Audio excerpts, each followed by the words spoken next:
નમસ્કાર ગુજરાત। પીએમ કિસાન સન્માન નિધિ યોજના અંતર્ગત ભારત દેશના 10.5 કરોડ જેટલા ખેડૂતો અત્યારે રાહ જોઈને બેઠા છે કે 2000 રૂપિયાનો આગામી હપ્તો હવે ક્યારે મળશે। નવેમ્બર મહિનાની 19 તારીખે ખેડૂતોના બેંક ખાતાની અંદર જે 21મો હપ્તો જમા થયો ત્યાર પછી દરેક ખેડૂતોનું કહેવું હતું કે લગભગ ફેબ્રુઆરી મહિનામાં જમા થશે। જાન્યુઆરી મહિનામાં ને ખાસ અમુક ગુજરાત રાજ્યના ખેડૂતો છે કે એમને વેધર એનાલિસિસની ફોરકાસ્ટની જે રોકડી કે ગુજરાત રાજ્યની અંદર જે માહિતી સ્વરૂપે આપણે જોઈએ કે પીએમ કિસાન સન્માન નિધિ યોજના અંતર્ગત 2000 રૂપિયાના 22મા હપ્તાને લઈને 4000 રૂપિયાનો હપ્તો મળશે, પરંતુ એ કોને મળશે, કઈ રીતના મળશે, કઈ તારીખે મળશે એ દરેક માહિતી તમને જણાવી દઈએ તો પીએમ કિસાન સન્માન નિધિ યોજનાની અંદર 2 થી 3 કલાક સુધી ગુજરાતના દરિયાકાંઠા વિસ્તારોની અંદર ભેજનું પ્રમાણ વધારું ઘટાડું એવું ને ગુજરાતની નજીક આવતા જે લોકેશન છે દરેક લોકેશનને વેધર એનાલિસિસને ફોરકાસ્ટ દ્વારા માહિતી સ્વરૂપે આગળ દઈ દેવાનું।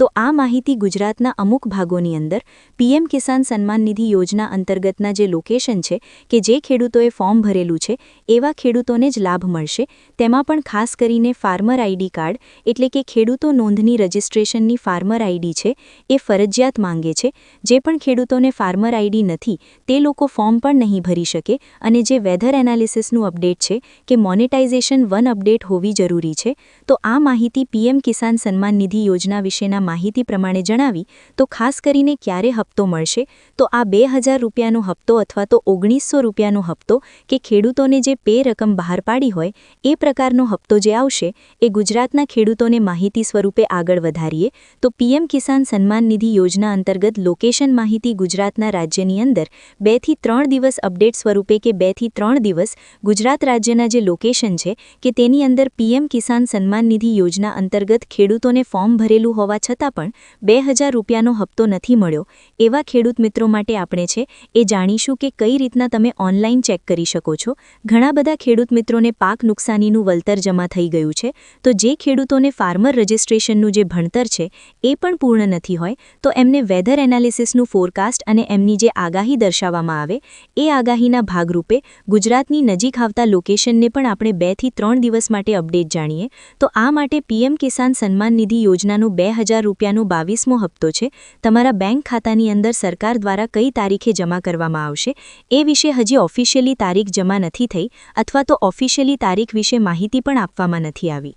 આ મિત્રો નવું ફોર્મ જેમને પણ ભરવું હોય એ ઓનલાઈન રજિસ્ટ્રેશન કરાવી શકે અથવા તો ઓફલાઈન જે નવા નજીકના સીએસસી સેન્ટર અથવા તો વીસીએ ઓપરેટર હોય છે એમની પાસે જઈને પણ તમે આધાર કાર્ડ છે નવું અપડેટ કરાવી શકો। તેના માટે પીએમ કિસાન સન્માન નિધિ યોજના અંતર્ગત ફાર્મર આઈડી કાર્ડનો રજિસ્ટ્રેશન નંબર હોવો જરૂરી છે। જો ફાર્મર આઈડી કાર્ડનો રજિસ્ટ્રેશન નંબર ના હોય તો વેધર એનાલિસિસના ફોરકાસ્ટ દ્વારા જે માહિતી છે એ આપવામાં આવે। જ્યારે મિત્રો 2000 રૂપિયાનો 21મો હપ્તો ખેડૂતોને આપવામાં આવ્યો ત્યારે માહિતી જે મળી હતી કે સરકાર દ્વારા ખેડૂતોના ઉદ્ધાર માટે અનેક યોજનાઓ ચલાવે છે જેમાંની એક છે કિસાન સન્માન નિધિ યોજના। આ યોજના હેઠળ સરકાર ખેડૂતોને ખાતામાં 3 હપ્તામાં 6000 રૂપિયાની સહાયતા છે ચૂકવે છે। આ પ્રમાણે આ અઠવાડિયું ગુજરાત રાજ્યના ખેડૂતોને હપ્તો આપવામાં આવી શકે તે માટેનું હોઈ શકે કારણ કે પીએમ કિસાન સન્માન નિધિ યોજના અંતર્ગત 2 થી 3 દિવસ માટે અપડેટ જણાવવું જરૂરી છે કે ખેડૂતોના બેંક ખાતાની અંદર પૈસા જમા થઈ જાય। જો મિત્રો ખેડૂતોના બેંક ખાતાની અંદર પૈસા જમા નહીં થાય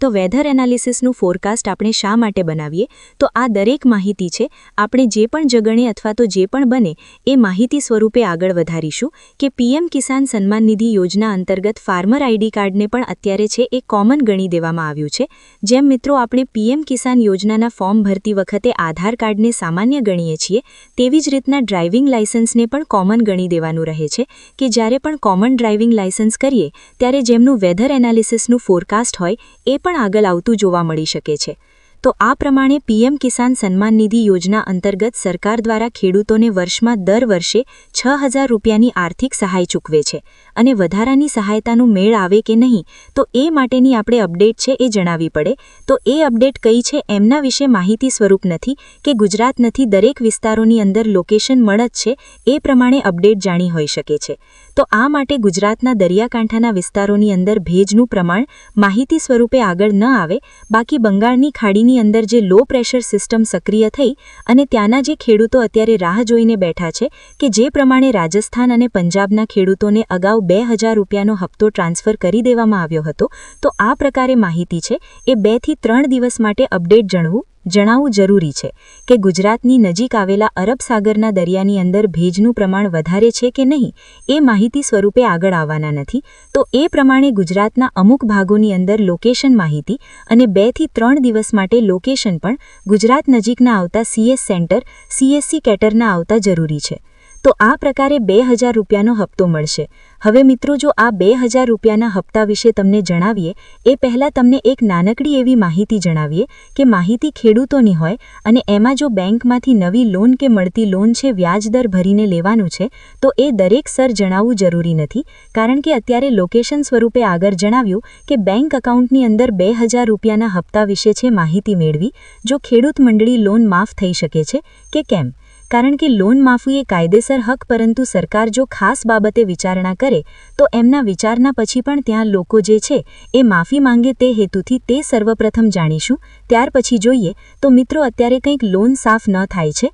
ખાસ કરીને માફ થાય છે કે ખેડૂતોની લોન, એકેય લોન ખેડૂતોની માફ નહીં થાય. હા મિત્રો, એકાદી લોન હશે કે જે બેંક એકાઉન્ટ માફ કરી આપતા હશે, પરંતુ જે કૃષિ લોન છે, સહકારી લોન છે, મંડળી છે, બેંક લોન છે, સાથે ફક્ત સરકારી સૂચના મુજબની જ લોન આપણે વ્યક્તિગત હાથમાં જરૂરી છે. બાકી તો તરે કયા તપાસ કરવી જરૂરી છે. તો વેધર એનાલિસિસના ફોરકાસ્ટની આગાહી ગુજરાતના નજીકના 2 થી 3 ડોસ લોકેશનને પણ આપણે સૌ પ્રથમ જાણીએ તો અરબ સાગરના દરિયાની અંદર ભેજનું પ્રમાણ વાતાવરણના હિસાબે ગુજરાતના નજીકના વિસ્તારોની અંદર લોકેશન સ્વરૂપે આગળ વધીએ છીએ. તો PM કિસાન સન્માન નિધિ યોજના અંતર્ગત લોન માફીના પણ મુદ્દા છે એ ચર્ચામાં આવશે. 2000 રૂપિયાનો હપ્તો પણ ચર્ચામાં આવશે. દરેક માહિતી છે એ સાવચેતી રાખવી અને ગુજરાત રાજ્યની અંદર દરેક માહિતી છે એ અપડેટ જણાવીએ.